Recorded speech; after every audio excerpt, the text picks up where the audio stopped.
Her Har Mahadev. Welcome to my new Facebook profile astro Vastu Sandy. রাশি চক্রের তৃতীয় রাশি মিথুন রাশি। চলুন মিথুন রাশির এই মাসের ভাগ্য কেমন যাবে দেখে নিন।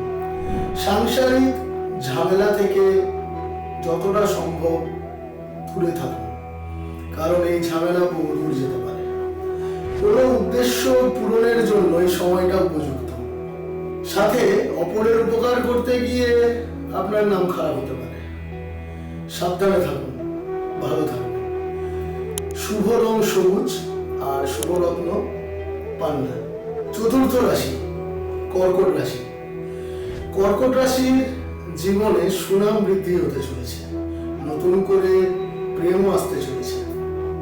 মধুর কথাবার্তার জন্য কর্মস্থানে সুনাম বৃদ্ধি হবে। কর্মসংস্থানে